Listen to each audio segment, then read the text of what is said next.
case. Les ruego entonces un minuto, aunque yo creo que ya puedo compartir los documentos que quería ver con ustedes, terminar de ver, ahora sí, terminar de ver la presentación. Está en PDF, por supuesto, para que no consuma más espacio del ancho de banda que se precisa para la transmisión de las ideas. Creo que podríamos ya de una buena vez ingresar a ver estos conceptos. Quisiera, como plan de trabajo de esta noche, terminar de ver esto, revisar la ley del procedimiento administrativo, el artículo 27, y luego ya en la última media hora, 45 minutos, ver las pocas disposiciones que tenemos en las normas básicas. Entonces, a tiempo de reiterar el saludo, que veo que están terminando ya de ingresar todos. Antes, quiero tener lista mi hoja de asistencia. El anterior miércoles no se tomó la asistencia, pero lo tengo que hacer de todas maneras el día de hoy. Entonces, dijémonos que habíamos dicho que para entender exactamente el alcance de lo que es la impugnación administrativa, precisamos tener un acercamiento, aunque sea ligero, a lo que es la plataforma conceptual que subyace o está detrás de la impugnación administrativa. ¿Y cuál es que es la impugnación? Entonces, uno de los puntos justamente reside en la aproximación a lo que es el patrimonio. Ya el miércoles habíamos anticipado que en el patrimonio, ¿qué están en el patrimonio, estimados participantes? Están las cosas que de manera general, por ejemplo, auditores, contadores, administradores nos dicen, en el patrimonio están, por ejemplo, los bienes de los que es titular una persona. O nuestra tía Catita nos dice, tiene mucha suerte, tu primita Patricia se ha casado con alguien de mucho patrimonio. Tiene casas aquí, en Santa Cruz, e incluso un coqueto departamento en la 9 de julio de Buenos Aires. Entonces, esa es la idea que nosotros manejamos en el derecho.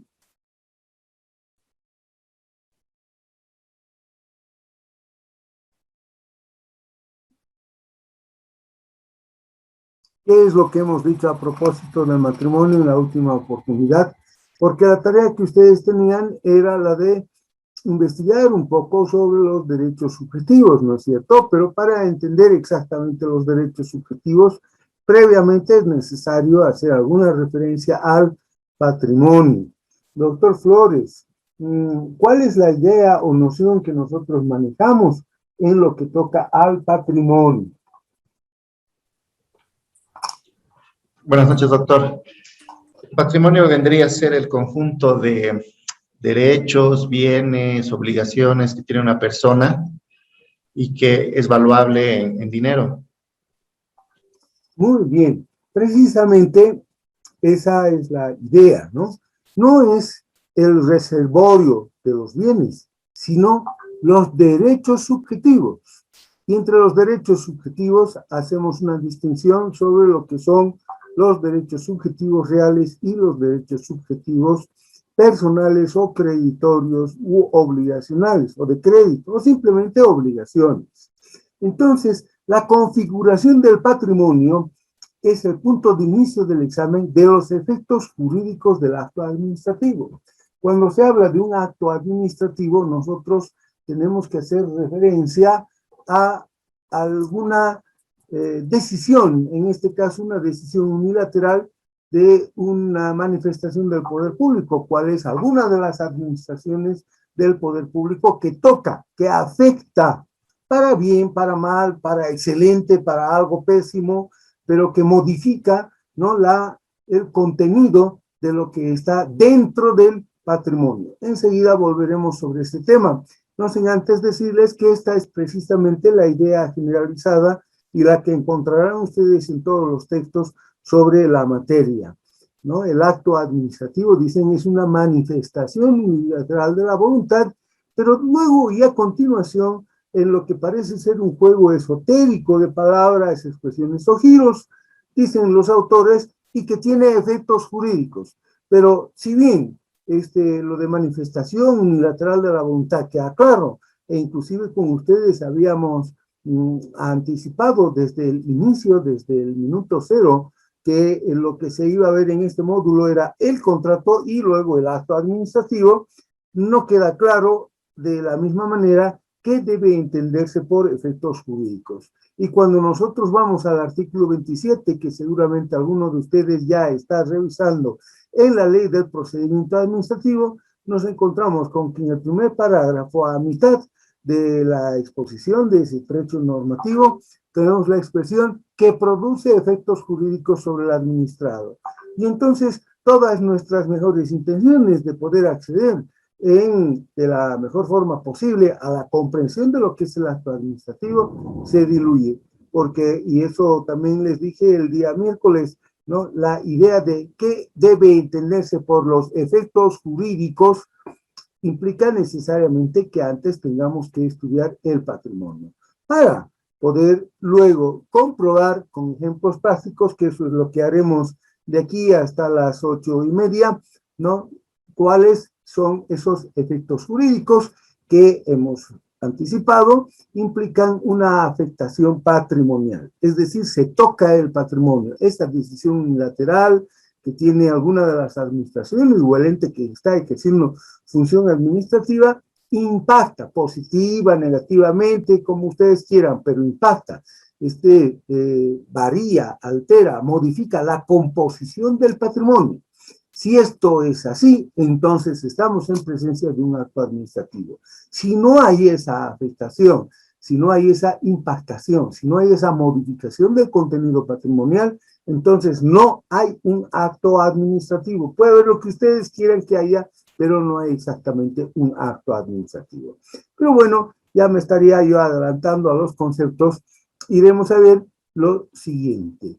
¿Qué es el patrimonio? El patrimonio jurídicamente, entonces, es una construcción ideal, es una construcción virtual, solo cognoscible, es decir, entendible, susceptible de ser conocida desde la elaboración intelectiva, desde una percepción eminentemente cultural, porque los animales no pueden, por muy inteligentes que sean, no pueden hacer cultura, porque la cultura es una manifestación de una intelectualidad racional que tiene el ser humano intrínsecamente. Entonces, la construcción conceptual del patrimonio supone un esfuerzo de ese carácter. Lo que habíamos dicho hace un momento, solo cuando el patrimonio resulta afectado por una decisión, en este caso el acto administrativo, que es una manifestación unilateral de voluntad, esa decisión tiene el carácter de un acto administrativo. Veremos cómo estas notas son las que justamente están caracterizando el acto administrativo según nuestro legislador. Y esa es una casi que una transcripción, se ha tomado el modelo en lo que hace a la construcción conceptual del acto administrativo, cuando veamos la ley del procedimiento administrativo, que nos llega desde la legislación argentina. Iremos sobre eso en unos instantes más. Por eso, dice, esa decisión tiene el carácter de un acto administrativo y por tanto la regla es que es impugnable. Dicho de otra manera, si la decisión o manifestación unilateral de voluntad no afecta el patrimonio, no tiene consecuencias patrimoniales, entonces esa decisión es inimpugnable. He ahí la importancia de conocer qué es acto administrativo. El régimen general de la impugnación, dice, se encuentra en la ley del procedimiento administrativo, que es lo que ya les he reiterado muchísimas veces. No la encontramos en las normas básicas, no encontramos la impugnación en los diversos cuerpos normativos, sea que vengan por un decreto, sea que vengan con una ley, sea que inclusive estén como principio consagrados en la misma Constitución, sino que el punto es que lo tenemos en lo que hace a sede administrativa, acto administrativo, no en la ley 2341. Ahora bien, resulta que esto es en lo que hace al derecho procesal administrativo. Seguramente algún abogado se estará preguntando, y en las otras esferas procesales, en la esfera civil, en la esfera penal, ¿qué debe entenderse? ¿Qué es entonces la impugnación? La impugnación no es sino poner a debate una decisión del órgano jurisdiccional, cuando afecta, y aquí viene lo interesante, cuando afecta justamente derechos subjetivos o intereses legítimos, que eso es lo que vamos a terminar de dilucidar esta noche. Lo que pasa es que en la legislación civil y procesal civil especialmente, no se ha llegado a ese nivel de delimitación conceptual que sorprendentemente encontramos en el derecho procesal administrativo. Miren, esta es una cosa bastante interesante. Resulta que el derecho procesal administrativo en cuanto a disciplina procesal y con rasgos propios, porque epistemológicamente, porque ontológicamente, porque desde la metodología que supone también la aplicación de nociones conceptuales, epistemológicas, tenemos en el ámbito de los procesos y procedimientos administrativos, es una ciencia o disciplina jurídica relativamente nueva. Vamos, es muy nueva en realidad, estoy empleando quizás circunloquios, porque no tiene sino un reconocimiento entre nosotros a finales de los años 80, en realidad desde los años 90. Entonces, no son ni 30 años. En cambio, el derecho procesal civil, por ejemplo, y en general las ciencias procesales, remontan o se remontan en sus inicios a principios del siglo pasado. Es decir, desde la muy preclara y notabilísima en lo que toca a su perspectiva histórica, producción académica que pronunciara el insigne procesalista italiano Giuseppe Chiovenda en 1903. En 1903 él escribe La acción en el sistema de los derechos, y a partir del estudio de la acción, él logra desentrañar que estábamos en vísperas del nacimiento ya formal de una nueva rama y ciencia jurídica, cuál es la ciencia del derecho procesal. En sus especializaciones o especialidades iniciales, ¿no? El derecho procesal civil, luego el derecho procesal penal, etcétera, ¿no? La acción ocupa un lugar muy importante en la construcción de esa plataforma, sea la acción, la jurisdicción y el proceso. Esto en el ámbito de la ciencia procesal. Vuelvo a aterrizar en el medio o en el escenario en el que nosotros nos encontramos. No estamos solamente ante abogados y por tanto lo que estamos aquí afirmando, el derecho procesal administrativo como esta disciplina que estudia los procesos, los procedimientos administrativos y los recursos administrativos, es de reciente data. Y en nuestro país, recién a partir de la emisión de la ley del procedimiento administrativo número 2341, que sorprendentemente hasta el día de hoy no ha sido entendida, ni siquiera por nuestras más altas instancias o corporaciones judiciales. Cuando se habla del acto administrativo en las sentencias constitucionales o especialmente en los autos supremos, se van a fijar, les decía el día miércoles, que no se hace referencia o no se desarrolla lo que está previsto en el artículo 27 de la Ley del Procedimiento Administrativo, lo que vamos a ver nosotros en unos instantes apenas, sino que se prefiere citar lo que dice algún autor, porque claro, no se ha llegado a entender.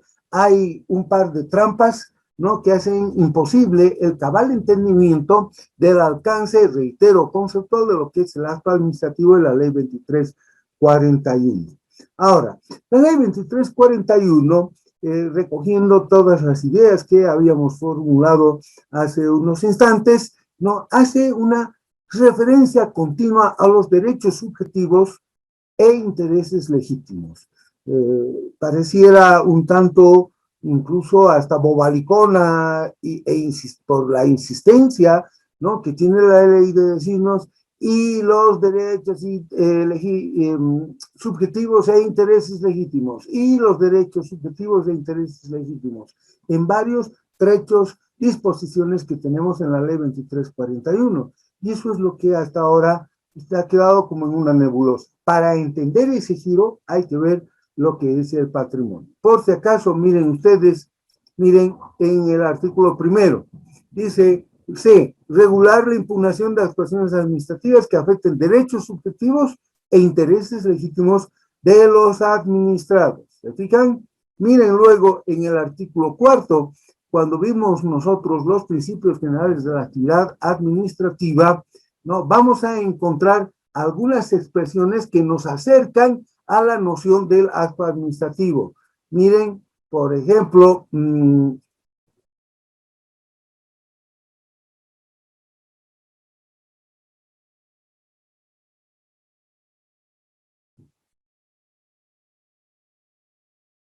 ¿dónde estaba?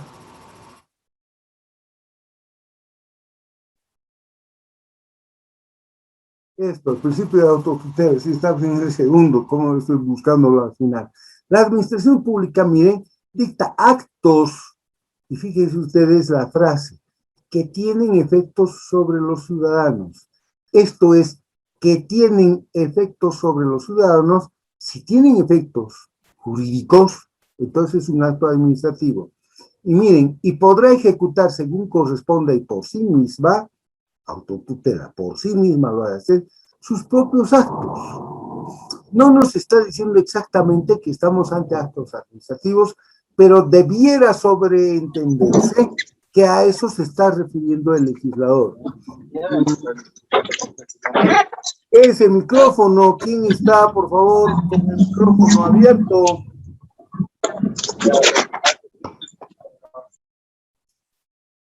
Ya.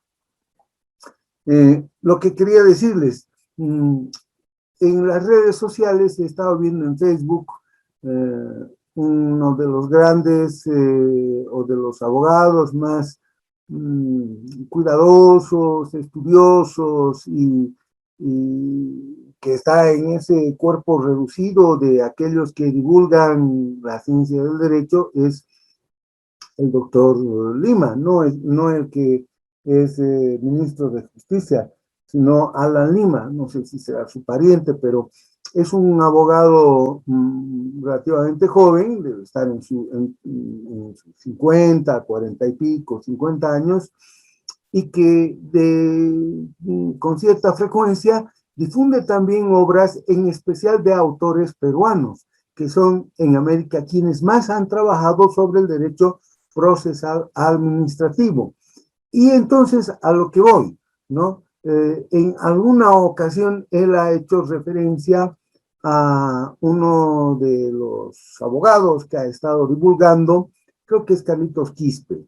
Él es un abogado que trabajaba en hidrocarburos, no sé qué habrá sido de él, ha sido también alumno, bueno, ha estado en alguno de los programas de estudio, hizo una maestría cuando yo estaba de directora académica en la Universidad Andina. Carlitos Quispe, creo que es él, si no me equivoco, el que ha dictado una muy bonita conferencia sobre los principios generales del derecho en el derecho administrativo, la revisión de este artículo cuarto. No he tenido la oportunidad de ver ya en el contenido qué es lo que dijo, por ejemplo, sobre este principio de autotutela. ¿Qué significa esto? Que tienen efectos sobre los ciudadanos. Tener efectos sobre los ciudadanos, se los adelanto, es afectar patrimonialmente. Esa es la afectación patrimonial, es lo mismo que decir tener efectos jurídicos. Entonces, miren ustedes cuando, por ejemplo, ya vamos a otras disposiciones, a ver, rápidamente le veremos, fíjense ustedes en el 11, ¿quiénes pueden iniciar un procedimiento administrativo? ¿Quiénes pueden ser parte de él, aunque este ya se hubiera iniciado con anterioridad? O eventualmente presentar alguna impugnación sobre las decisiones de un procedimiento administrativo. Miren, toda persona individual o colectiva, pública o privada, cuyo derecho subjetivo o interés legítimo. O interés legítimo. Entonces, es una expresión recurrente. Miren, en terceros, los terceros, ¿quiénes son? Son aquellos que fuera de las partes, entre comillas, las personas comparecidas, pudiesen tener un derecho subjetivo o interés legítimo. No han dilucidado, nuestros tribunales no dilucidan esta cuestión, está ante sus ojos. Es como una verdad, si ustedes quieren, esotérica o cabalística, que está ante nuestros ojos, pero no termina de descubrirse, sino que es únicamente accesible a los iniciados. Igualmente en el artículo 16, digamos. Fíjense ustedes, artículo 16, en su relación con la administración pública, las personas tienen los siguientes derechos. Y vean ustedes, B, a iniciar el procedimiento como titular de derechos subjetivos e intereses legítimos. ¿Qué tal? C, a participar en un procedimiento cuando afecte sus derechos subjetivos e intereses legítimos. ¿Vieron?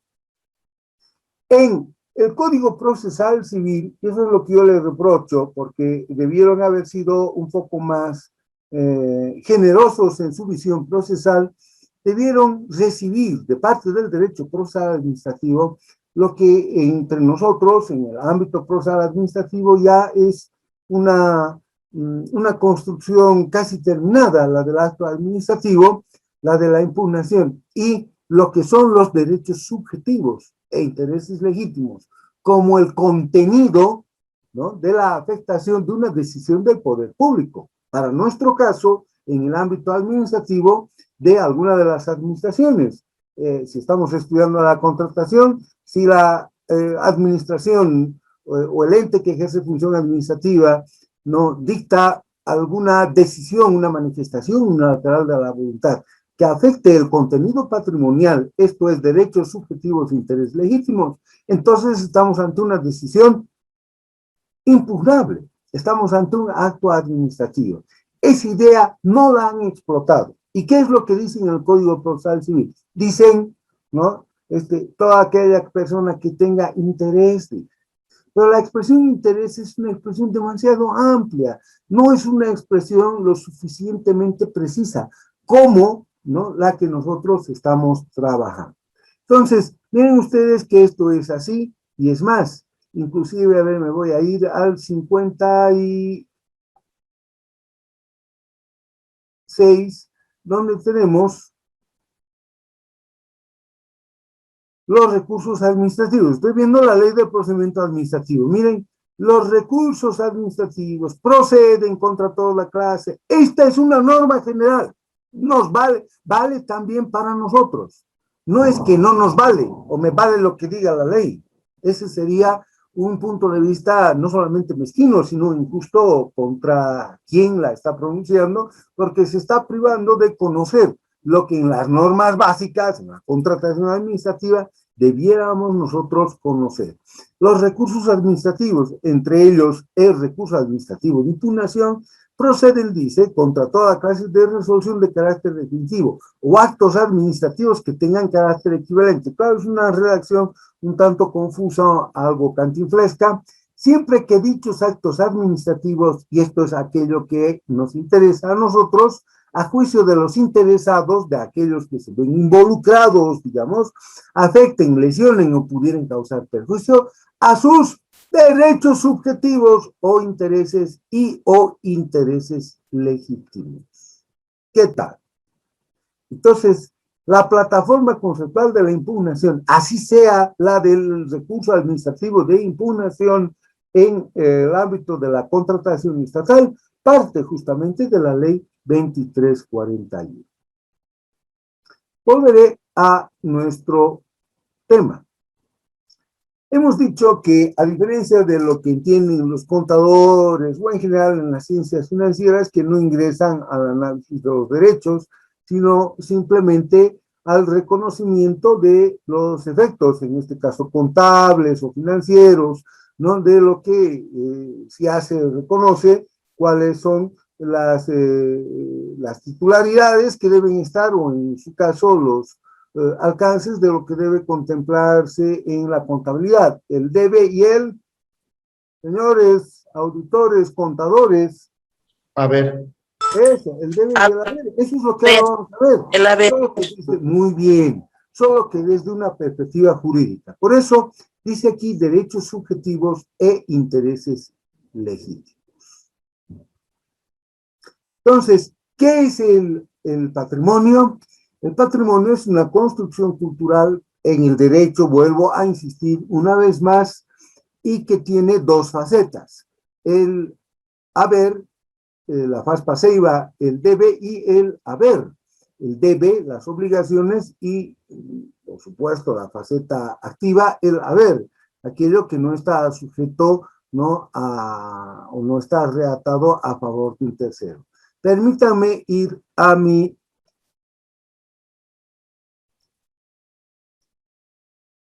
pizarrón.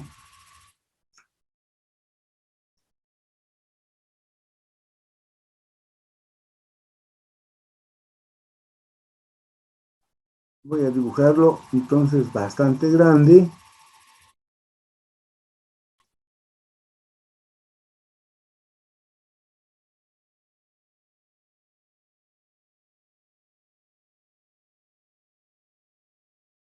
Ahí está.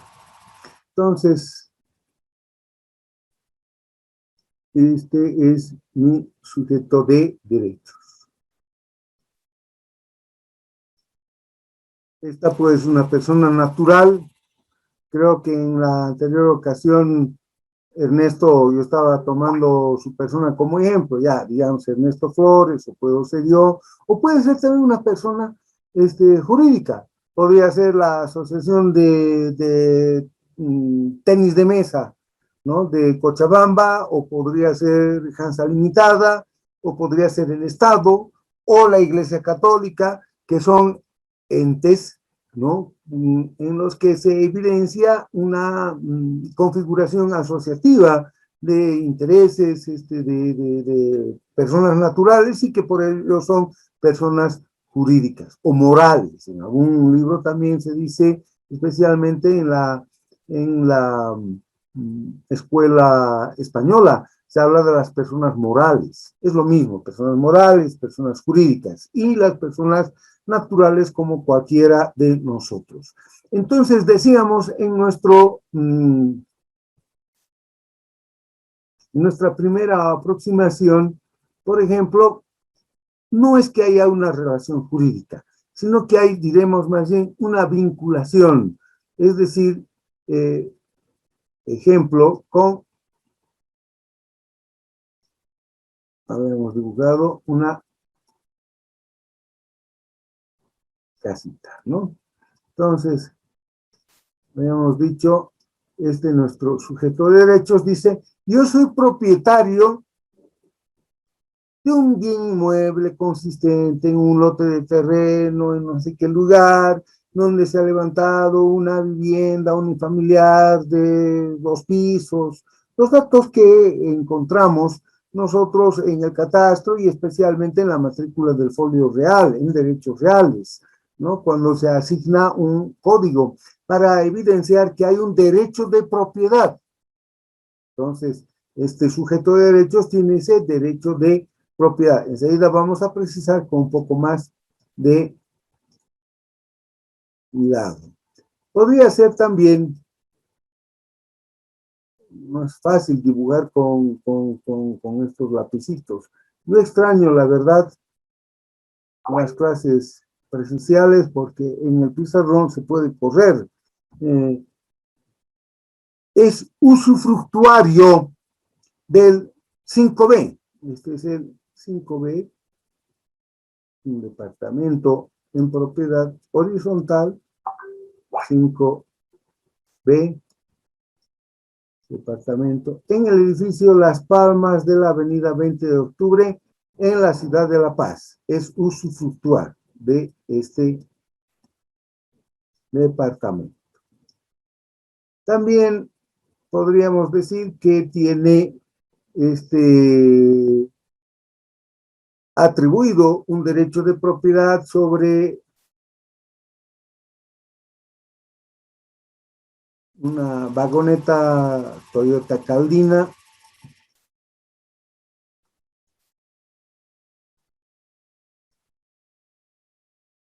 con placa de circulación ABX 725, modelo 98, con todos los datos que además solemos desarrollar para distinguir exactamente el vehículo automotor, número de chasis, el número de motor, en fin, ¿no? Entonces, también dijimos, podría ser, ahora que me acuerdo, es el dibujo.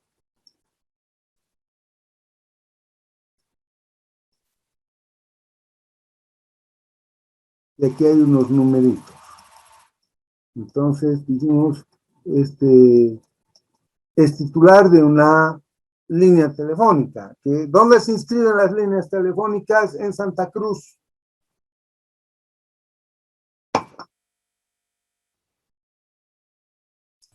No me van a decir ustedes que solamente saben para La Paz. Eso, en la cooperativa telefónica del lugar, ¿no es cierto? En Tarija, en Trinidad, ya los agarré. Es igual, la cooperativa del lugar, por ejemplo, en Trinidad, Coteautri, ¿no? Entonces, las líneas telefónicas fijas están a punto de extinguirse. Les cuento que en Francia se espera que hasta 2023 ya no hayan líneas fijas. Entonces, no les estoy diciendo corran a vender sus líneas. Es muy posible que las cooperativas en nuestro país, que son las que tienen el tendido de red, por eso ellas siguen manteniendo la línea telefónica fija, ¿no? Porque con levantar todo ese tendido de cables, postes, demanda una inversión fabulosa, si no es que es extraordinariamente millonaria. Ese es el valor que tienen las cooperativas. Y entonces alguna otra opción tendrán que darle al uso de esa red. Porque el teléfono automático o el teléfono fijo ya es poco utilizado, salvo en oficinas muy grandes y tal. La gente prefiere comunicarse directamente a través de mensajería a través de nuestros celulares. Estamos integrando todos nuestros servicios de tecnologías de la comunicación en el computador personal y en el celular. Y más o menos hacia finales de esta década, hacia el 28, el 30, todo estará en un solo instrumento. Quizás tengamos un celular de pulsera, ni siquiera un celular que lo guardamos en un bolsillo del saco o en la cartera de una dama, y que pueda desplegar de manera incluso holográfica, un holograma, ¿no? Un teclado donde vamos a poder digitar o señalar. Quizás ya se haya desarrollado el lenguaje verbal y el lenguaje gestual en dispositivos sumamente inteligentes, que ante los cuales nuestros smartphones van a ser una cuestión muy primitiva. Y ahí vamos a tener almacenados, no allí, sino que ha de ser el punto de inicio para conectarnos con todos nuestros datos que van a estar en la nube, ¿no? El tener discos duros externos o memorias físicas en la casa, quizás ha de quedar relegado para un uso más bien referencial, ni siquiera como backup. Ya, ese es el panorama que a ustedes les va a tocar vivir. Bueno, a mí también, si es que vivimos para contarla y pasamos la pandemia. Entonces, tiene, volviendo a nuestro tema, ese vínculo, ¿no? Habíamos dicho que también podríamos decir que hay, que él nos refiere, un monto de dinero que tiene depositado, digamos, $5,000. Ahí está, a plazo fijo, en un banco de la plaza comercial donde está nuestro sujeto de derecho. O finalmente una caja de ahorros, que es lo que ahora más se estila, ¿no? Las cuentas corrientes solamente están para las entidades públicas estatales, algunas oficinas del ámbito privado todavía manejan cuentas. Ya el manejo de cheques incluso está quedando relegado. ¿Se han fijado? A ver, pregunto a los abogados y pregunto también a los auditores y a los administradores. ¿Cuándo ha sido la última vez que han redactado, por ejemplo, una letra de cambio? Ernesto Flores, lo voy a tener ahora correteando conmigo. La última vez que usted ha redactado una letra de cambio o ha llenado una letra de cambio. Amparito Cartagena, ¿cuándo ha sido la última vez que usted ha llenado una letra de cambio? Hace unos, hace unos 2 años, Y doctor, más antes, era por el tema de una sociedad, era ajá, para la garantía que tenían que emitir los socios. ya, miren, 2 años. Y seguramente que usted sigue en el ejercicio de la profesión. Y más antes, Mucho tiempo atrás, doctor, más de 10 años. claro, es que ha quedado para la historia. Yo les digo a mis colegas que son, algunos que son profesores del pregrado, yo no tengo pregrado, solamente manejo posgrado, excepto en la UPB, y algunos de ellos dan derecho comercial, y se entretienen en letras de cambio, títulos, valor. Ya no. Vean sociedades, vea usted, vean sociedades, vean contratos de colaboración empresarial, ya no títulos, valores, pero está en el programa, ya. Vean a lo sumo el llenado de un cheque, ya ni siquiera la letra de cambio. A ver, un pagaré. Ernesto, ¿cuándo ha hecho usted la última vez un pagaré? Creo que nunca, doctor. Ahí está. Es que es un abogado joven, ¿no? Ya vino a un tiempo en el que ya son títulos que quedaron. Hay algunos otros títulos que sí han quedado vigentes, ¿no? Pero la gran mayoría de estos se han perdido. Los guardan. Ya, bueno, vale, ¿no? O el cheque, pero el cheque incluso está desapareciendo. ¿Por qué? Porque es más fácil hacer las transferencias directamente. La pandemia sí ha tenido algo de positivo, es que nos ha impuesto el que hagamos operaciones financieras desde nuestro ordenador personal, desde la compu o desde nuestro smartphone. Entonces, quien no se adapta al cambio, muere. Es decir, es un espíritu viejo, así tenga la apariencia juvenil que tenga. En cambio, quien es capaz de ponerse a la altura de las circunstancias, ¿no? Ha de sobrevivir. Cuando cayó el meteorito en Yucatán, en México, hace 90 millones de años, ¿quiénes se extinguieron en masa? ¿Quiénes fueron los primeros afectados? Los dinosaurios. Los dinosaurios, ¿no? No sean pues dinosaurios. Vino la pandemia, es como si hubiera caído un meteorito de 10 kilotones, así en nuestra propia ciudad. Entonces sobrevivamos, seamos capaces de estar a la altura de los cambios que se están produciendo, tanto institucionales, políticos y también jurídicos. Bueno, entonces aquí tenemos una reseña o una mención, una referencia a los principales derechos subjetivos. Ahora viene la pregunta. Señores, ¿qué tipo de derechos subjetivos conocemos? A ver, voy a preguntar 2, 3. Daniela Helen, ¿está presente?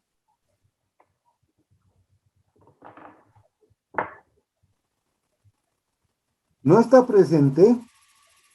Daniela Helen Apaza. El miércoles de la semana pasada no estuvo usted. Ya, no está presente. Abigail estaba el miércoles, Abigail, me acuerdo de ella. Mercedes Arias. Presente. Nuestra licenciada en turismo. María Eugenia Ayaviri, abogada. Presente. Ya. Buenas noches. Marisol Burucua no existe, nunca la he visto. Amparo está. Warner Billy, o Willy, está. Warner, Willy, Estaba conectado, doctor, hace un momento. sí, por eso estoy llamando. El problema tal vez es, doctor, le cuento que está lloviendo en algunos lugares, leído esos comentarios de los compañeros. Bueno, ya. Ana Guaylucu debe estar, ella es muy cuidadosa. Presente, Ya, doctor. ya, muy bien. Sonia Ángela. Presente, buenas noches, doctor. Y además lo que me gusta de Ana es que es buena profesional y tiene mucha sagacidad. Ella es nutricionista y sin embargo yo veo que va al punto, toma muy buenos apuntes.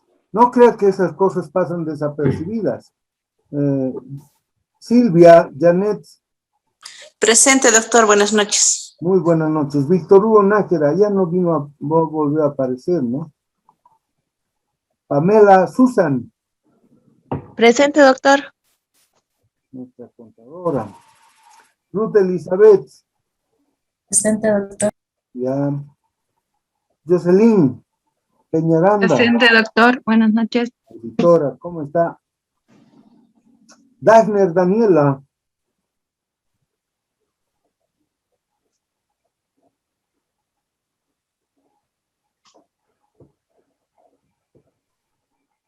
Esther Rodríguez,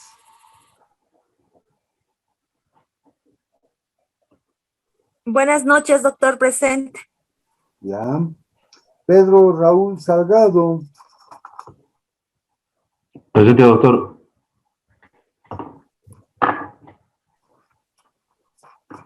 ¿alguno de ustedes está asistiendo desde el interior, es decir, fuera de La Paz?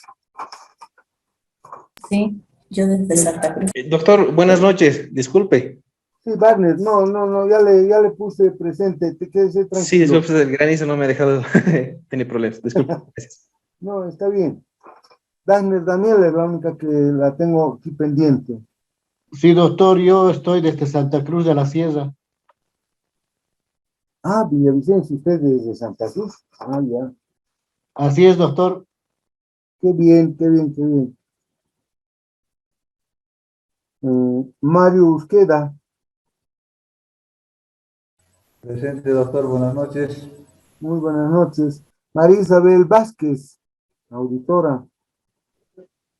Presente, Bien. doctor. Silvet, Buenas noches. Eso, muy buenas noches. Silvet Marisela. Buenas noches, doctor, presente. Alex está. Y Giovanna Zavala, que también está. Sí, presente, doctor, buenas noches. Buenas noches. Sí. Pasábamos clases presenciales. En la primera semana yo ya los conozco a todos por su nombre. Porque el buen pastor conoce a sus ovejas hasta por el nombre. Así tiene que ser. Y ya no se faltan, porque ya les da miedo, ese rato lo hacemos notar. Bueno, entonces hemos dicho que hay este plexo de atribuciones, de poderes y de facultades jurídicos que está ejerciendo este sujeto de derechos con respecto a estas cosas. Cuando una cosa es susceptible de darnos algún provecho, la llamamos bien. Esa es la concepción que debemos tener. Entonces, estos bienes están atribuidos a este sujeto de derechos. Entonces, hay derecho subjetivo y ahora vendrá la calificación sobre cada uno de estos elementos. ¿Cómo se clasifican los derechos subjetivos? A ver, respóndame, por favor. Sonia Ángela, les he pedido que hagan la pregunta, ¿cómo se clasifican los derechos subjetivos? Ella es administradora. Sonia Ángela, y está presente. ¿Cómo se clasifican esos derechos subjetivos? Sí, doctor, buenas noches. ¿Me escucha? Le estoy escuchando. Ah, ya, es que se está entrecortando, doctor, no está muy bien la señal. Lo que pude ver de los derechos subjetivos nos habla, bueno, se dividen en derechos subjetivos públicos y luego encontré lo que son los derechos subjetivos políticos. Ya, está bien. Nos habla sobre el derecho a votar, es lo que encontré en una parte, y el derecho a reunirse, dice, o asociarse políticamente. Eso me imagino que es de acuerdo al derecho subjetivo político.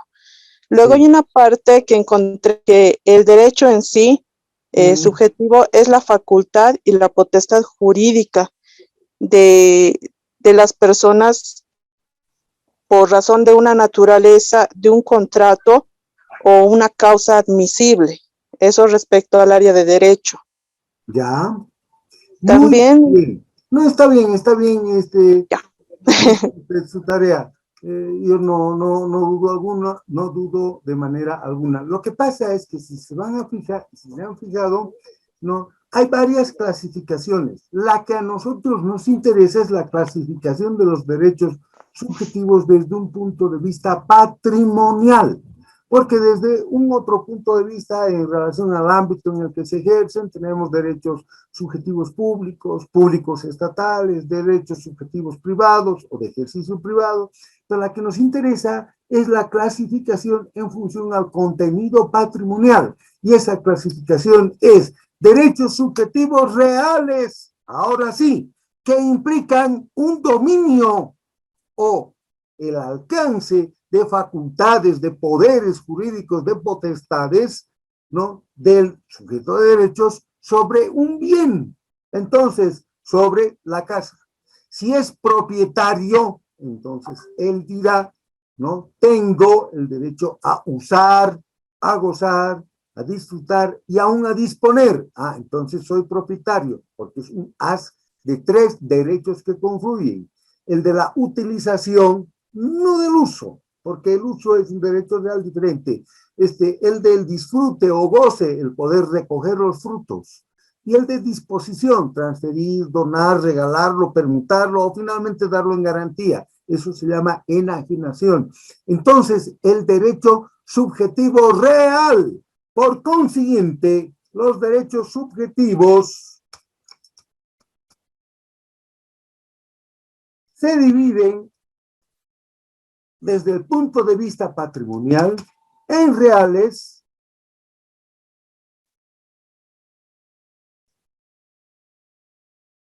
y en personales, o también llamados, ahí está, o también llamados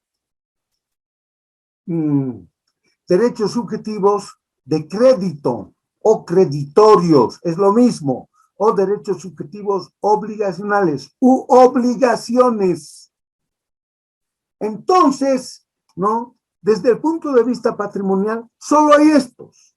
Entonces, con respecto a las cosas, un derecho subjetivo real de propiedad. Con respecto, por ejemplo, a esto del usufructo, los ejemplos no han sido escogidos al azar, tienen un sentido.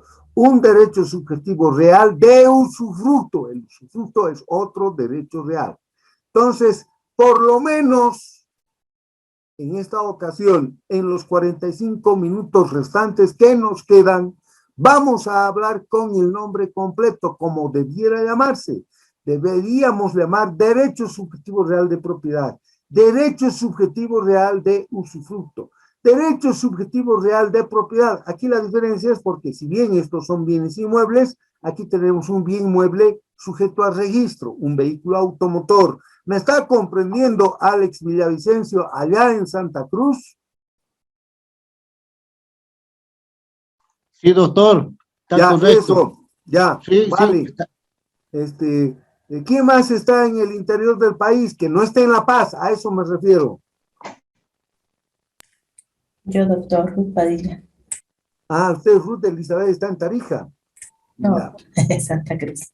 Ah, también en Santa Cruz. Ya. ¿Y allá cómo está? ¿Está lloviendo, no? No, está tranquilo. Lo único que le quería preguntar, real, personal, y también ahí sí está lo de intelectual, ¿verdad? Es lo que yo había visto en la Ya, tarea. uy, Ruth Elizabeth. Qué buena pregunta me hace Ruth Elizabeth, que es ingeniero industrial.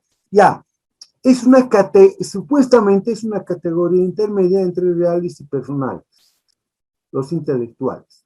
La doctrina en el derecho no se ha puesto de acuerdo. Unos dicen, son reales. Por ejemplo, ¿no? El escultor que es dueño de su obra, la obra de su creación, una estatua, digamos, ¿no? Entonces, desde el punto de vista del ejercicio de un derecho subjetivo real, bueno, pues es un bien mueble, es susceptible de traslado, etcétera. Pero también es personal, porque todos los demás tenemos obligación. Él tiene un derecho subjetivo personal frente a nosotros. Tenemos el derecho, tenemos el deber de respetar, y él puede exigir de nosotros que respetemos la obra de su creación. Por ejemplo, que no repliquemos sin su autorización la imagen, o difundamos la imagen de esa estatua, o de un cuadro, digamos, ¿no? O un diseño industrial, o un invento, ¿no? O una obra literaria. Entonces, están a medio camino. En realidad, no es que estén a medio camino, sino que participan de ambas naturalezas según las circunstancias. Esos son los derechos subjetivos intelectuales o de propiedad intelectual, ¿vale? Bueno, pero en los buenos textos, esta es la clasificación la que yo les estoy dando. Igualmente hay, con respecto a nuestro sujeto de derechos, ¿no? Una línea telefónica, un derecho subjetivo real de propiedad sobre un bien inmueble consistente en una línea telefónica que está inscrita en la cooperativa del lugar. Ya, así es. Fíjense ustedes que he puesto una suma de dinero. Aquí ya no hay un derecho subjetivo real, aquí hay un derecho subjetivo personal, porque en los derechos subjetivos personales se configura exactamente la figura de un acreedor frente a su deudor. Ejemplo, si yo tengo a mi favor establecida una renta vitalicia, digamos por discapacidad, entonces yo soy acreedor, ¿y quién será mi deudor?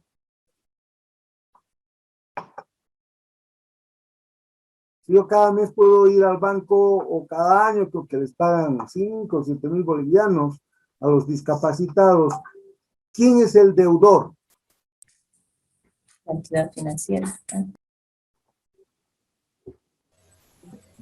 Ya financiera, El Estado. La el empresa. Estado, miren ustedes, el Estado. El Estado puede ser acreedor y puede ser también deudor, ¿no? Entonces, el Estado ha destinado una cierta partida para atender a los discapacitados, bueno, o por ejemplo, a quienes se han jubilado, y el sistema prestacional del seguro, entonces atiende con cargo al capital que ha venido acumulando, ¿no? Y bueno, entonces, tenemos un deudor. Entonces, cuando hay un acreedor y hay un deudor, estamos ante un derecho subjetivo personal o de crédito u obligacional, ¿vale? Entonces, en el caso específico de él, ese depósito, si él es acreedor, ¿quién será su deudor? Y supongamos está en una caja de ahorros en moneda extranjera, $10,000, ¿quién es su deudor? La entidad financiera. Eso, la entidad financiera, porque es un depósito y el depositario debe restituir al depositante, ¿no? Al mínimo requerimiento que éste le haga. Entonces, miren ustedes cómo ambas categorías de derechos subjetivos reales, estas las vamos a volcar ahora aquí en nuestro patrimonio. Entonces, primero agarremos nuestro patrimonio y dividámoslo en dos. Eso no es. Este sí es.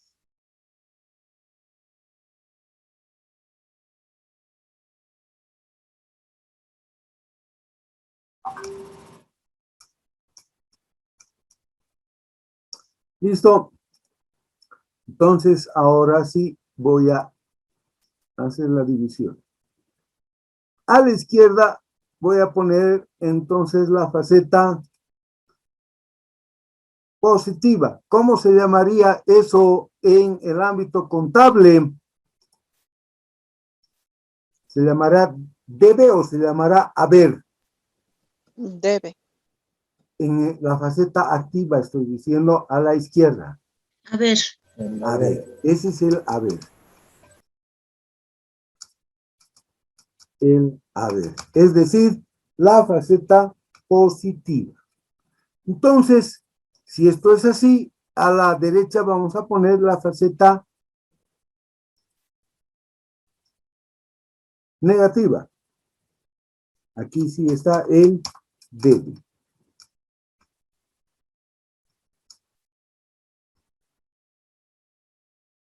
Ya.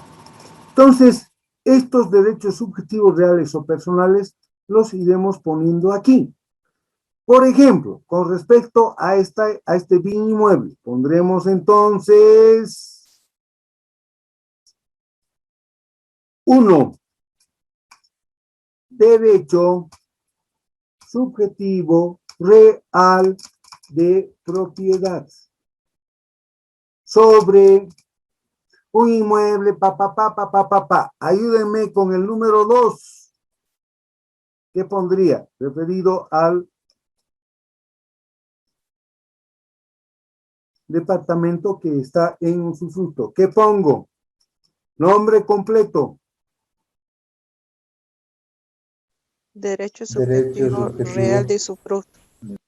Muy bien. Usufructo. Sobre ya sabemos, ¿no? Sobre ese vehículo automotor, ¿cómo ponemos?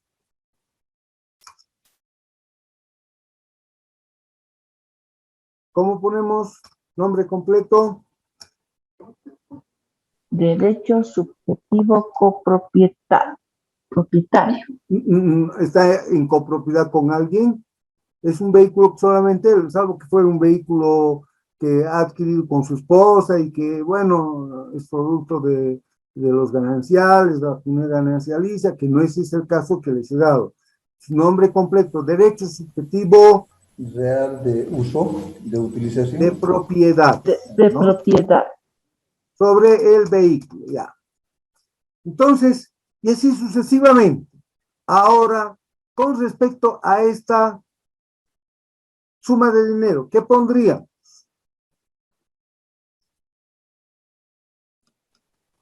Derecho de propiedad sobre bienes fungibles.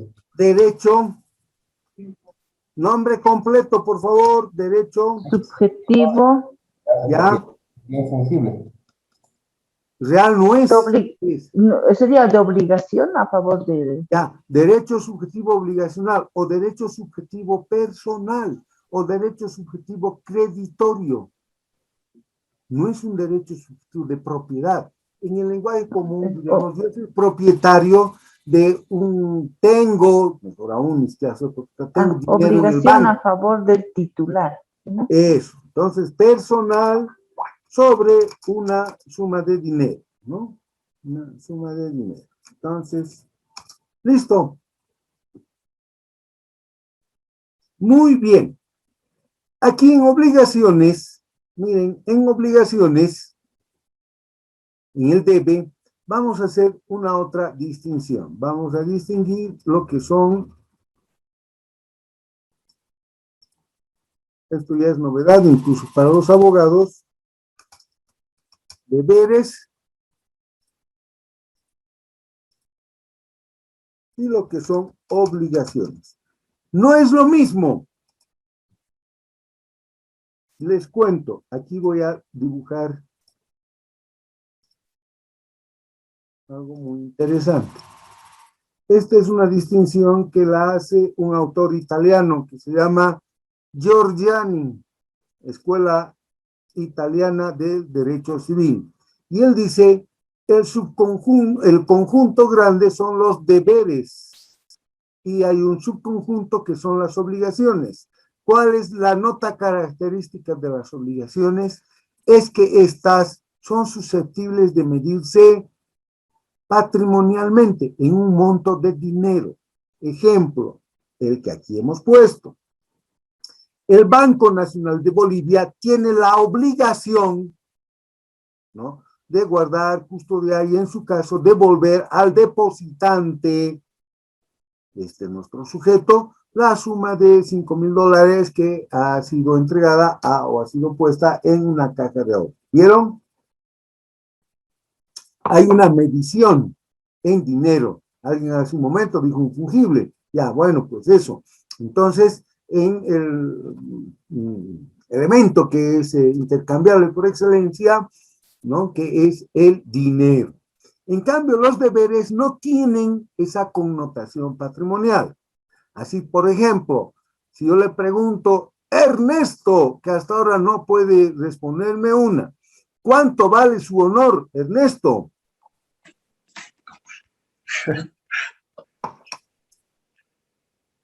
Lo tendría que determinar el juez, doctor. Ya, No sé. ya, bueno, ¿su dignidad tiene algún precio, Ernesto?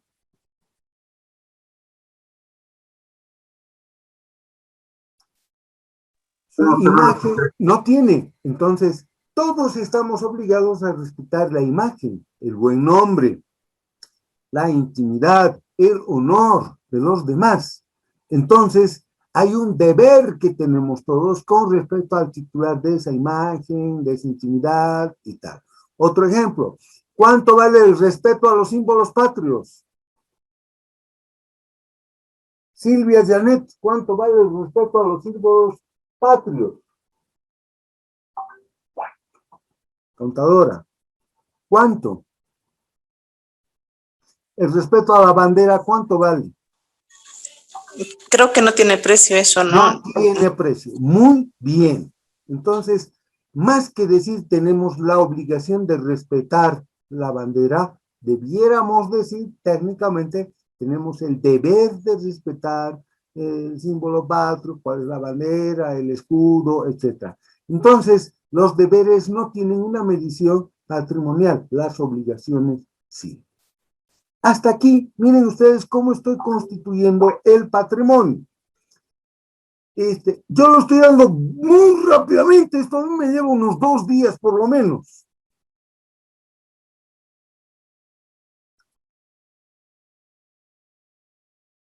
Y abro ahora una otra casilla. Aquí voy a poner los intereses legítimos. Intereses legítimos. ¿Qué son los intereses legítimos? Los intereses legítimos son, les voy a rogar por favor, vamos a acabar esto en esta parte del patrimonio y vamos a ir ya directamente a ver el artículo 27, un par de ocasiones, un par de referencias, y luego ya los últimos 15 minutos vamos a ver nuestras disposiciones. Los intereses legítimos no son derechos exactamente, porque no han nacido. Son derechos expectaticios, son expectativas. Algún autor ha dicho son derechos embrionarios. Un ejemplo, ¿no? Digamos que Robertito tiene que terminar la facultad del 5º año en la Facultad de Ingeniería y un día su papá aparece con un precioso automóvil descapotable deportivo color rojo, un automóvil italiano. Y entonces Robertito dice, qué maravilla, yo tuviera esto, caramba. O sea, ni siquiera necesitaría abrir mi boca, me perseguirían, ¿no?, mis amigas. Bueno, entonces, y le dice el padre, mira Robertito, si tú apruebas las 5 materias que te faltan en la carrera de ingeniería civil, el automóvil va a ser tuyo. Entonces, en junio de 2022, me presentas tus certificados de notas de las 5 materias que te faltan y el automóvil es tuyo. ¿Vale? Bueno, pregunta, ¿el automóvil ya es de Robertito? ¿Ya él podría transferirlo, venderlo, transformarlo, pintarlo de otro color, etcétera? ¿Ya es de él? No. No. Está sujeto a una, abogados, está sujeto a una condición. A una condición. Entonces, Esa es una expectativa. Ese es un derecho expectaticio. Entre nosotros le llamaremos interés legítimo. Miren ustedes, lo que les estoy diciendo tiene su trascendencia. Hoy, que nos vamos a ir a las 9:20 o algo más, les voy a dejar para que tengan que hacer su evaluación conmigo. Ya sé que es viernes y el cuerpo lo sabe, pero el deber es el deber y lo primero es lo primero. En una licitación se ha adjudicado o se han presentado 3 oferentes, A, B y C. Se han presentado Mercedes, se ha presentado Barner Billy y se ha presentado Jocelyn. Y sin embargo, quien ha ganado es Jocelyn. Ya, listo. ¿Podrían los otros 2 fuera de Jocelyn impugnar esa decisión de adjudicación? ¿Pueden o no pueden? Sí. Sí pueden. pueden. Ahora nos vamos a ir explicando. Muy bien, sí pueden. Tienen estos que están impugnando, Barner Billy y ¿quién más habíamos dicho? Bueno, Jocelyn. bueno, Jocelyn es la que se ha adjudicado. Entonces, Barner Billy y el otro proponente o la otra proponente, ¿tienen algún derecho subjetivo para exigir a la entidad porque ahora Jocelyn ya tiene un derecho subjetivo, si se ha adjudicado, ya tiene el derecho subjetivo personal a que le firmen el contrato, a que le hagan pago del anticipo, ya tiene. ¿Los otros tienen algún derecho subjetivo? Tienen un interés legítimo, doctor. Ya, a la pregunta la respuesta, está bien. ¿Tienen algún derecho subjetivo? No tienen. ¿Qué es lo que tienen? Tienen un interés legítimo, no subjetivo, un interés legítimo. Entonces, el patrimonio en su faceta activa está conformada por los derechos subjetivos, sean reales o sean personales, y los intereses legítimos. Solo cuando se afecta a derechos subjetivos o a intereses legítimos, se puede impugnar. Si no hay esa afectación, no hay nada. Y en la faceta negativa o en la faceta pasiva, ¿no? Debemos contemplar los deberes y las obligaciones. Todos tenemos un listado casi interminable de derechos subjetivos reales, obligacionales, de intereses legítimos. Hay todo un catálogo de deberes y, por supuesto, también de obligaciones. Incluso un pordiosero, por lo menos, tiene la ropa que lleva, los cartones con los que se tapa en una fría noche paseña, cuando se refugia en una caseta de algún cajero automático. Entonces, hasta el gitano que está debajo del árbol con su carpa y leyendo la suerte de los que por allí aciertan a pasar, tiene un patrimonio. Todos tenemos un patrimonio. ¿Listo? Cuando un acto administrativo es reconocible como tal, cuando afecta el patrimonio, cuando toca el patrimonio.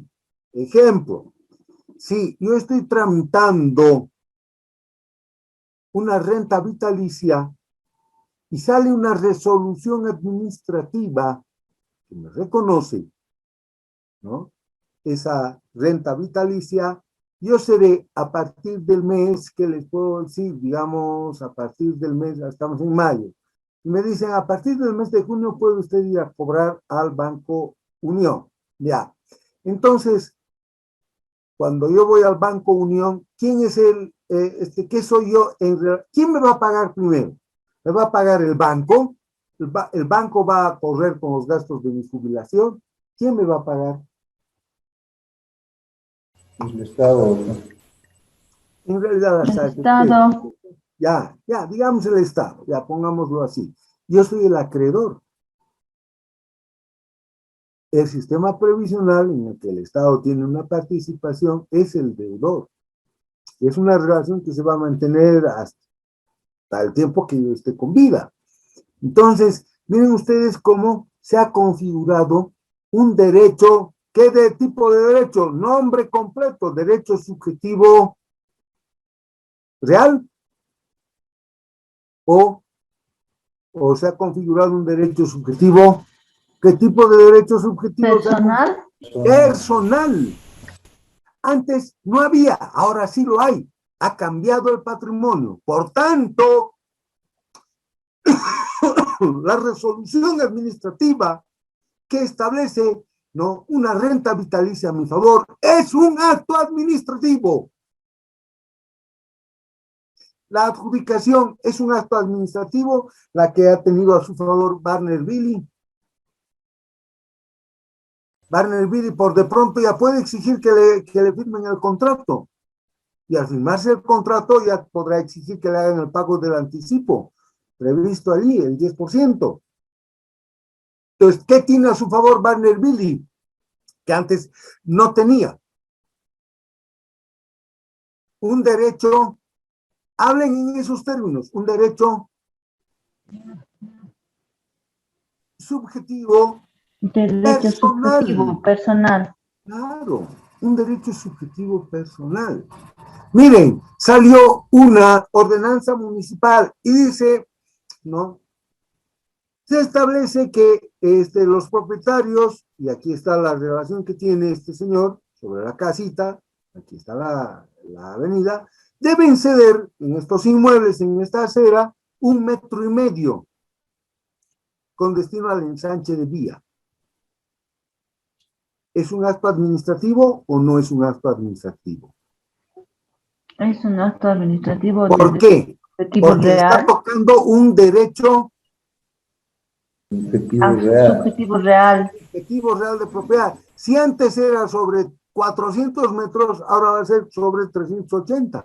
Se ha modificado el patrimonio. ¿Vieron? Para bien, para mal, para regular, para muy bien, para pésimo. Si se afecta, si se toca el patrimonio, entonces hay un acto administrativo. Y por consiguiente, eso es lo que a nosotros nos interesa. Vayamos rápidamente a ver la ley del procedimiento administrativo en el artículo 27, que es donde tenemos la noción. Ahí está. Acto administrativo. Esta es la noción que ahora... ¿Qué artículo dice, doctor? 27, lo he puesto en la pantalla. No está, doctor, en la pantalla. No se ve. Eso tienen que decirme muy bien. Ahora sí. Sí, ahora sí. Ya. Ahora está más grande. Acto administrativo. ¿Ya lo vieron? Sí. Sí, doctor. Esta es la noción que no manejan. Esa es yo me doy vueltas como un pollo en la piedra de bronca de ver que nuestros tribunales no conocen. Nuestro Tribunal Constitucional no sabe qué es un acto administrativo y prefieren citar a Marinhoff, a Gordillo, a no sé quién y tal, porque claro, no han entendido nunca o finalmente cuando fueron por la facultad, su profesor de Derecho Administrativo no tenía ni la más pájara idea de lo que es un acto administrativo. Veamos muy rápidamente. Se considera acto administrativo toda, ahora viene en 3 dimensiones, las Ds, toda declaración, toda disposición o decisión de la administración. Declaración, se declara de utilidad pública y por tanto se dispone la expropiación. ¿Es un acto administrativo o no lo es? Ya desde el vamos. Sí. Claro que sí. Es una declaración de disposición que está afectando el patrimonio. Ya, muy bien. Vayamos más adelante. Dice más aquí, de alcance general o particular. Este es el primer cerrojo. Se topan con esto nuestros tribunales y como no han visto, no se les ha explicado, ahí cierran el texto diciendo, esto yo no lo entiendo. Señores, no es de alcance general. Este es un error. este es un error en la redacción. Yo sé por qué se produjo ese error. Al principio tenía que ser la ley de procedimiento administrativo, tanto para reglamentos que son de carácter general, como para actos administrativos que son de carácter particular. Y entonces, como dijeron, no tocaremos los reglamentos, los decretos, la gente se va a marear, todavía no estamos acostumbrados a eso. Entonces le quitaron todo lo referido a reglamentos y se olvidaron aquí en el 27 de borrar esto de alcance general. Entonces esto no va. Esto pueden ustedes tacharlo si quieren. Entonces el acto administrativo es siempre, siempre. No es en algún momento quizás sea un poquito general. No, no hay eso. Es siempre de carácter particular. ¿Vieron? Emitida en ejercicio de la potestad, ya no tengo tiempo para explicarles qué debe entenderse por potestad administrativa. Normada o discrecional, aquí hay otro cerrojo. Normada, todo lo que hacen las administraciones o quien ejerce función administrativa está previsto y señalado por la Constitución, las leyes y los reglamentos. Eso es ser normada. ¿Y qué es? Y habrá discrecionalidad. Lo que no hay es discrecionalidad absoluta, sí discrecionalidad reglada. Paso a explicar la discrecionalidad reglada rápidamente. Cuando, por ejemplo, se dice, podrá multar entre 100 y 1000, si multa con 100 está bien, si dice la norma le autoriza a multar en el margen entre 100 y 1000, si multa con 100 está bien. Sí. ¿Y si multa con 1000, está bien? Sí, también está bien. También. Entonces, cuando hay así un abanico que puede escoger el ente, la multa, en este ejemplo, entonces eso es discrecionalidad reglada. Entonces, si dijera, se podrá multar en la suma que quiera, de 1 a 10.000 trillones, o más inclusive, hacia el infinito, eso sería discrecionalidad absoluta. Eso no hay. El poder público no tiene discrecionalidad absoluta, tiene discrecionalidad reglada o normada también, pero generalmente se dice discrecionalidad reglada. En cambio aquí, no es que se ha equivocado la ley, sino que da por sobreentendido, ¿no?, que se habla de la discrecionalidad reglada. Claro, y entonces le ha puesto normada o discrecional. Corrijan ustedes o aclaren en su código, si lo tienen ahí a mano, o discrecionalidad reglada. Como no saben de esto tampoco nuestros tribunales, o discrecional, ay, no sé, quizás está mal el código o yo estoy mal o no me terminaron de explicar a qué se referirá. Mejor citaré para la sentencia constitucional lo que dice Agustín o Santiago Marinhoff, o lo que dice Casane, en fin, lo que dice algún otro autor. ¿Vieron?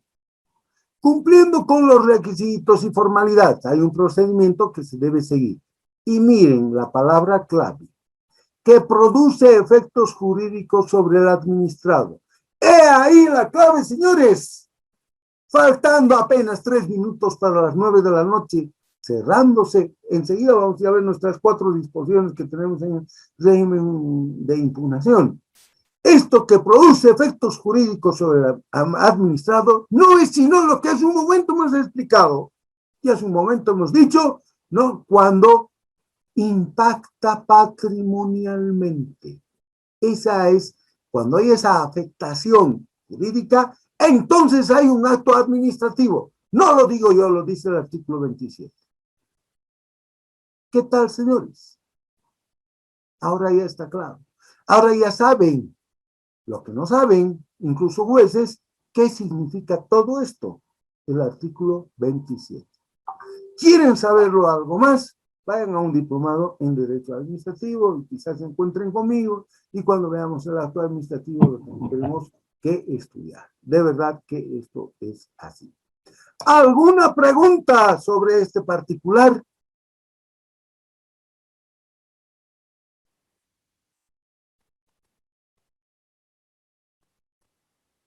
vamos a nuestra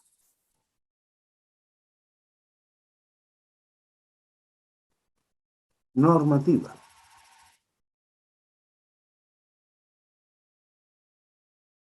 Con esto que acabamos de explicar, ahora podemos entender mucho mejor. ¿Se ve lo que he puesto en pantalla? Sí, se ve. Ya, eso. Sí. Estoy agrandando. Régimen del recurso administrativo de impugnación. Ahora sí, acuérdense de todo lo que hasta aquí, porque ahora es la carne al asador en los últimos 15 a 20 minutos que tenemos de aquí hasta las 9:15, 9:20, en que me harán la evaluación y luego nos veremos con ustedes allá en el ruedo de la vida práctica o profesional o en la otra vida. Régimen del recurso administrativo de impugnación. ¿Hay varios recursos aquí en las normas básicas o cuántos hay? Hay Para que uno puedan solo. impugnar. ¿Y qué se llama ese único recurso que se ve en las normas básicas? Recursos administrativos de impugnación, doctor. Muy bien. A diferencia de la ley del procedimiento administrativo en que habían dos recursos, ¿cómo se llaman esos dos recursos que no están aquí, que están allá en esa ley? Y que os hemos hecho referencia. Purgatorio jerárquico, doctor. Eso, ¿no? Entonces, aquí tenemos solo el recurso administrativo de impugnación. Por eso dicen las normas básicas, procederá el recurso administrativo de impugnación contra las resoluciones emitidas, sino debió decir contra los, artículo 27 de la ley del procedimiento administrativo. Actos administrativos. Aquí dice resoluciones. Y miren, ustedes hace un momento me han dicho que una ordenanza municipal era también un acto administrativo, así como una resolución administrativa. Les doy un último ejemplo. Me detiene el agente de tráfico, me dice, se ha pasado usted en luz roja y me extiende una boleta. No dice nada más. Tiene cerrado el pico y me extiende la boleta de infracción. Tengo que ir a pagar no sé cuánto al banco. ¿Es un acto administrativo o no es un acto administrativo? Sí es. Es. Acto administrativo, doctor. Claro. Estoy con eco, estoy hablando como nuestro Señor desde los cielos. Entonces, sí es, porque afecta patrimonialmente. Ahora, miren ustedes, procederá el recurso administrativo de impugnación contra, y nos pone 5 casos. Estos son todos los casos, todos los actos administrativos que podemos encontrar en las normas básicas. No. El legislador, o en este caso el reglamentador, solo ha querido que se pueda impugnar estos 5 casos. En la licitación pública, la resolución que aprueba el DBC, la resolución de adjudicación, la resolución de declaratoria desierta. Y si, por ejemplo, se suspende la contratación, el proceso de contratación, se puede impugnar en una licitación, se puede impugnar. Pregunta, ¿se puede? Aquí no está el caso. ¿Se podrá? Primera, a ver. Suspende, ¿no? No se puede, ¿no es cierto? Les pregunto, ¿es un acto administrativo o no es? La que suspende simplemente la contratación. Y dije, se suspende hasta el año. Sí, es un acto. Sí. Claro, está afectando patrimonialmente. Sin embargo, el poder público no ha querido que se impugne. Y eso que es un acto administrativo. Miren, no es que esté mal, es política legislativa o política normativa. No han querido judicializar el procedimiento administrativo, sino hay caramba, aquí van a impugnar de todo y de nada. Entonces, mejor que, por ejemplo, en legislación, solamente sean estos los 3 casos. Y AMPE para montos mayores a bolivianos 200.000, solamente 2. La resolución de adjudicación y la declaratoria desierta. Y en todos los demás casos, así sean actos administrativos, no hay impugnación. Es lo que se llama técnicamente un régimen jurídico de impugnación en numerus clausus. Solamente estos y nadie más que estos. Y eso es muy válido y es muy legítimo. Es política normativa. Ahora, pudiese ser que a futuro, digamos, el Tribunal Constitucional dijera, es que, señores, si se suspende por un año, hay también una impactación patrimonial, porque, claro, mantener vigente una boleta, una garantía, etcétera, eso supone un esfuerzo patrimonial, y por consiguiente se configura un acto patrimonial, y por tanto debe entenderse qué tal, pero no lo dice, tampoco están en condiciones de decirlo, no conocen, pero podría ocurrir. Y hasta que ello ocurra, si es que llega a ocurrir o a presentarse el caso, estos son las únicas posibilidades de impugnar. Miren ustedes, sigue hablando de resoluciones. Dice, los proponentes podrán impugnar las resoluciones. Hace un momento, ustedes me han dicho que una boleta de tráfico, una multa, era un acto administrativo. ¿Esa boleta es una resolución administrativa?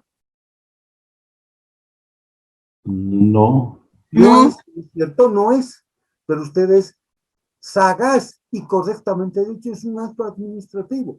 Les cuento que Santiago Muñoz Machado, el mayor administrativista vivo actualmente en España, dice que el semáforo emite señales lumínicas que son actos administrativos. Rojo, deténgase. Verde, avance.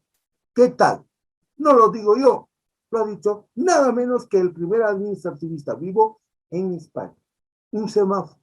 Las señales que emite un semáforo. Entonces, el acto administrativo es equivalente a una resolución administrativa. No. Si ustedes me han dicho correctamente que una boleta de multa es un acto administrativo y están acordando, coinciden conmigo en que esa no es una resolución administrativa, entonces podríamos decir que un acto administrativo es igual a resolución administrativa. No es igual No es igual, no es cierto. La resolución administrativa es una manera de ser del acto administrativo en algún caso, no siempre. Porque ustedes me han dicho es acto administrativo, una ordenanza municipal que dependerá. ¿Cuál será el contenido? Si toca patrimonialmente, bueno, si toca patrimonialmente es un acto administrativo. Y si no toca, ¿qué tal este ejemplo?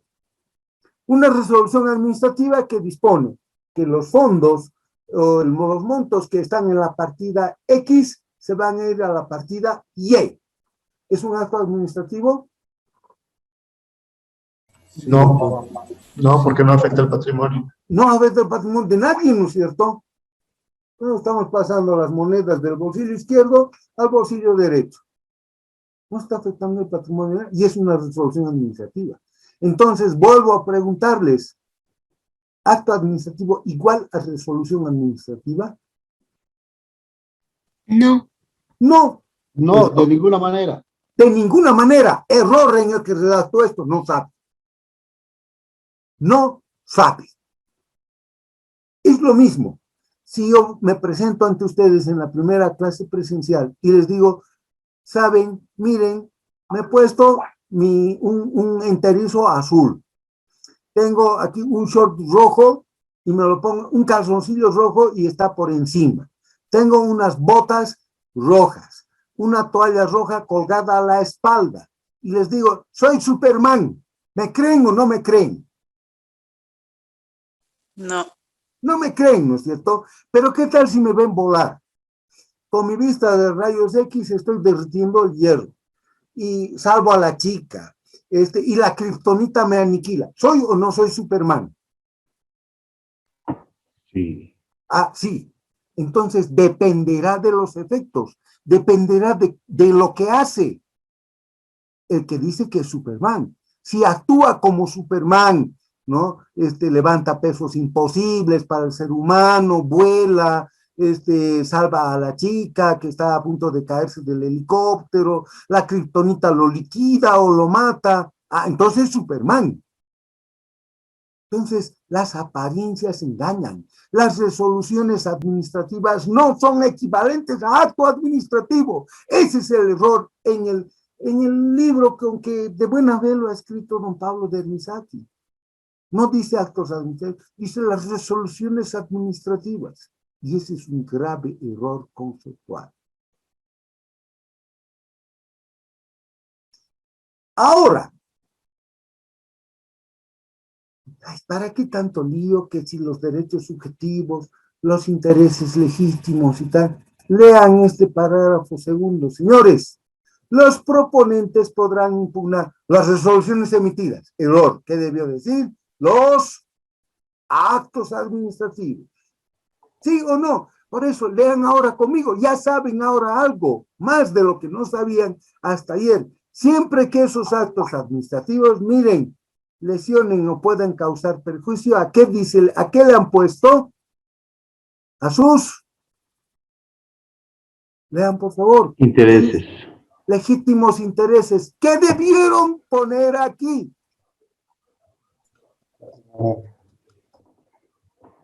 ¿Cuál es la fórmula completa que tenemos en la ley del procedimiento administrativo? Derechos subjetivos, intereses legítimos. Tal cual. Así debió decirse. Pero no se puso, porque no saben tampoco. Ahora ya ustedes saben. ¿Saben? Cuando uno conoce sus derechos, uno puede defenderse mejor. Cuando uno conoce ya los conceptos, uno puede entender mejor, ¿no?, aquello que se escribe. Cuando la ley se explica, las normas se explican de dónde vienen estos y otros términos, entonces ya no hay lugar a la excusa. Ya no es, bueno, no sabía, yo soy ignorante y tal. Yo sé que hay abogados que no conocen de esto. Y no solamente abogados, hay jueces y hasta hay magistrados. Qué pena. Pero así nomás había sido la cosa. Dijimos hace un momento, tengo 3 o 4 minutos más adelante. Hemos dicho, aquí hay un régimen cerrado. En las normas básicas se ha querido que solamente 5 casos, los que allá ya están señalando. Ya no vamos a ir a explicar qué es adjudicación, qué es declaratoria, eso ya lo saben ustedes. Pues ya yo tengo que asumir. Pero hemos dicho, ha querido que solamente estos 5 casos sean los únicos que se pueden impugnar, sabiendo inclusive que hay actos administrativos que no están aquí, que podrían ser impugnables, pero no lo ha querido el poder público. En las normas básicas no lo quiso. Y por si acaso quedara duda alguna, ¿qué nos dice aquí las normas básicas? No procederá recurso administrativo de impugnación, miren el nombre del recurso, contra, y aquí nos dice actos de carácter preparatorio, mero trámite, un informe podrá ser impugnable. ¿Es un acto administrativo? La pregunta es un acto administrativo, un informe? No, es una mera actuación. Entonces, si alguien presenta el recurso administrativo de impugnación, ¿qué hay que hacer contra ese que está presentando un recurso administrativo de impugnación contra un informe técnico legal, digamos? ¿Qué habría que hacerle? ¿Qué creen ustedes que habría que hacerle? Rechazar. Y habría que ir con corta uñas motoso además y hacerle algo para que no se reproduzca, porque está haciendo algo malo. Si a lo menos es un abogado, ¿qué tal? Obvio, ¿no? Yo por lo menos eso haría.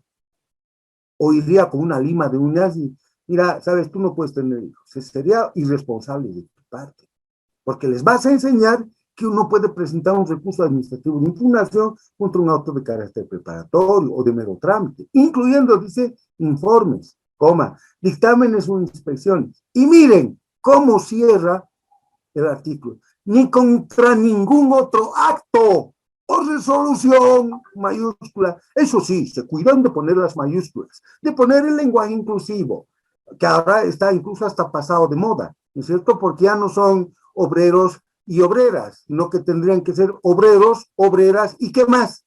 Y obreres, ¿no es cierto? Porque hay más de 36 géneros que ya se están reconociendo, por lo menos en la Unión Europea.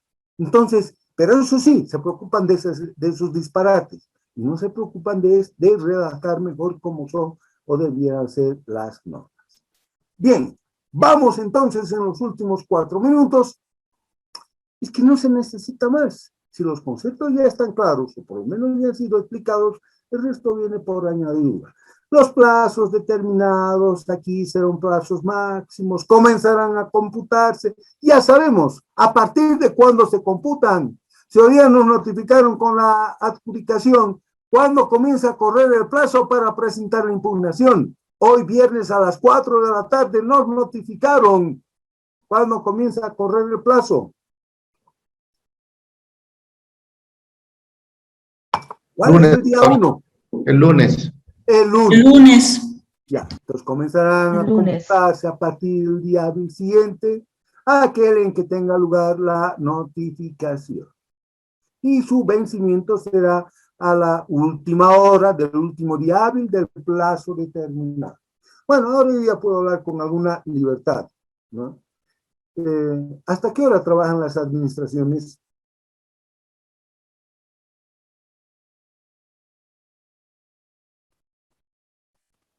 Porque dice Ahora hasta las 4. 4, horario continuo. ya, ¿y pasa eso en todas? Había No. una oficina No. verdaderamente siniestra en el gobierno municipal de La Paz. Ojalá cambie, porque era verdaderamente siniestra. Catastro. No sabían qué es impugnación, podían trabajar hasta las 3 de la tarde, si se les antojaba, ¿no? Y cuando había que ir, según la terminación de las cédulas de identidad, era, no, hoy día se ha decidido no trabajar, entonces era cualquier cosa.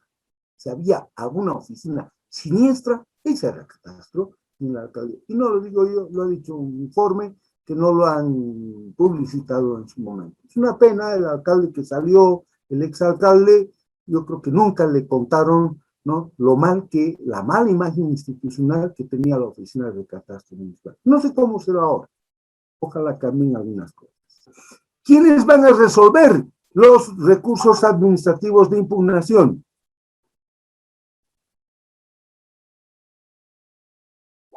¿Resuelve el RPC o el RPANTE?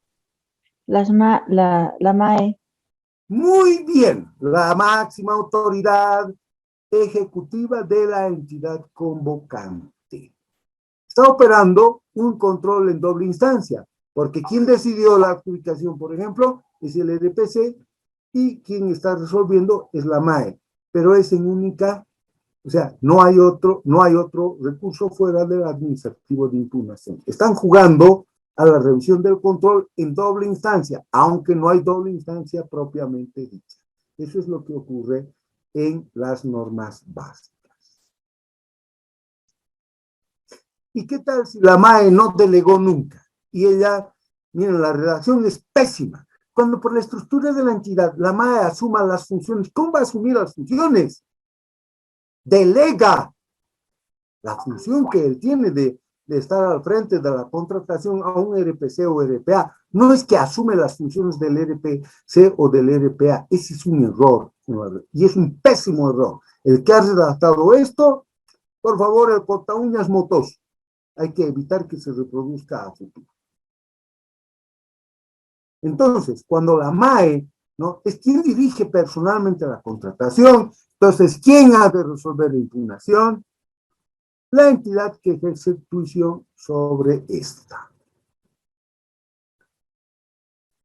En los gobiernos autónomos municipales, el recurso administrativo de impugnación se resuelve por el Consejo Municipal. Por el Consejo Municipal. Así, el alcalde haya designado un RPC. Mejor, haya delegado en un RPC.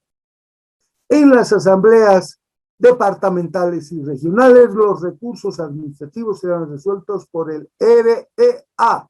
¿Qué es REA? RAA, perdón.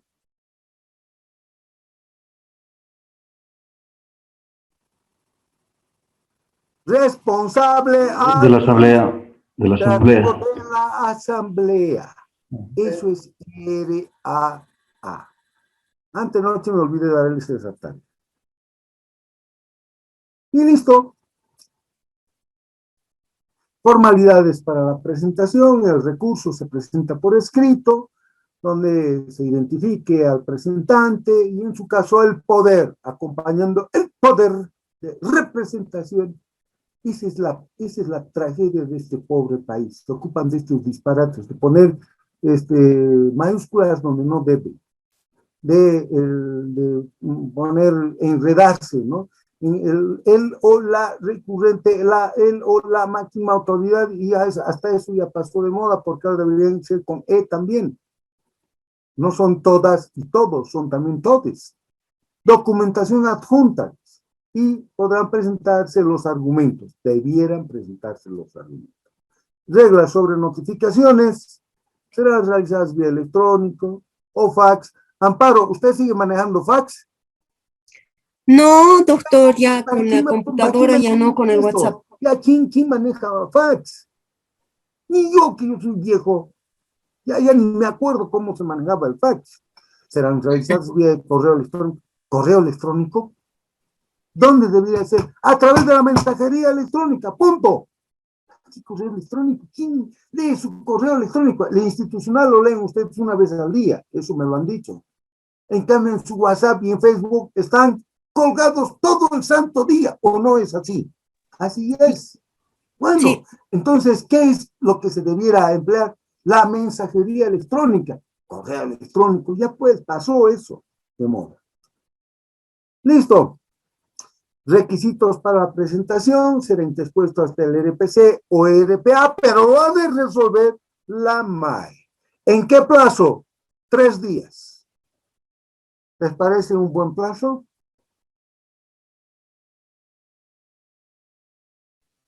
Es muy corto. Es muy corto. Eso hay que modificarlo. Y si se interpone fuera de plazo, se desestima. No será considerado para el recurso administrativo. Y será devuelto además por el RPSA. Este es, por ejemplo, un error. Quien debiera disponer aquello es la autoridad que resuelve el recurso. Pero bueno. Una pregunta respecto a... Sí, Warner, dígame.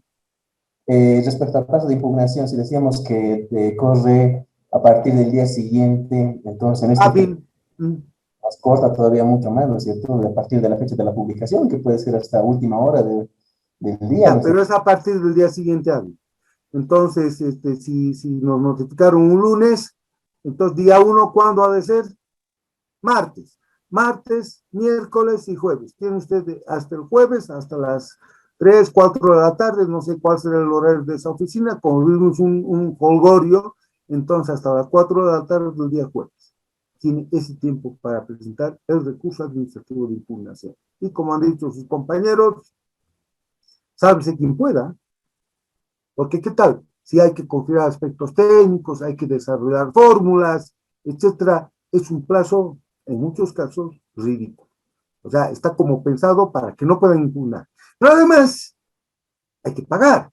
El recurrente adjuntará una garantía que deberá expresar su carácter de irrevocable, irrevocable, con vigencia de por lo menos 30 días desde la fecha de la interposición del recurso administrativo.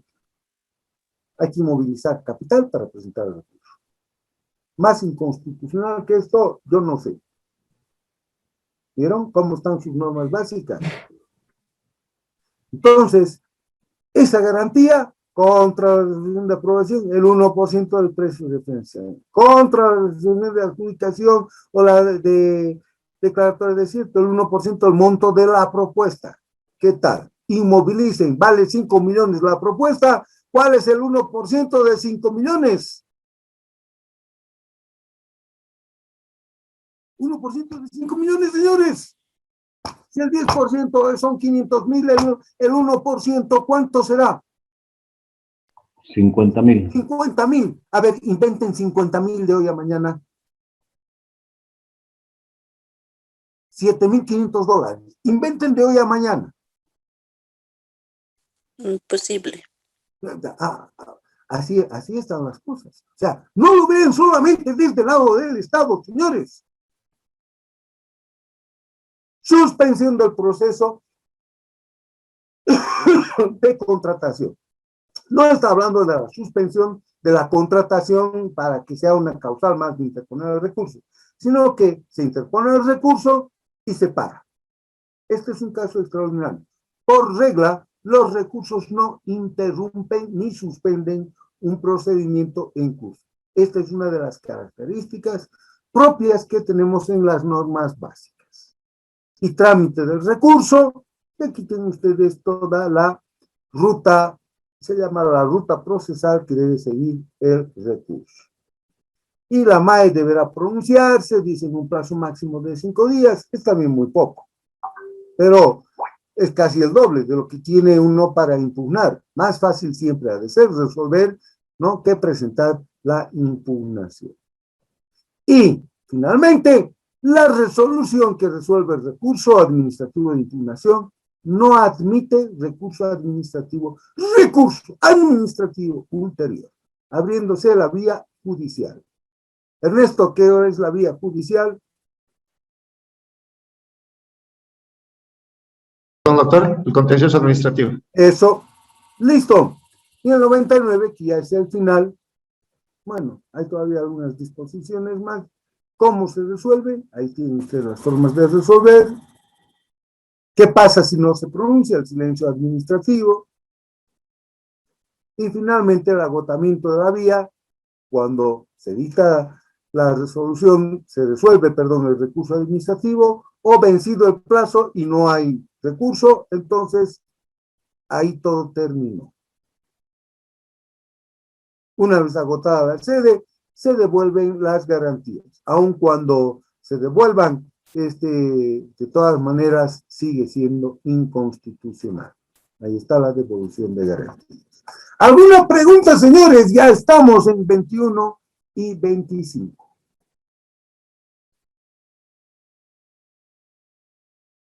¿Nada?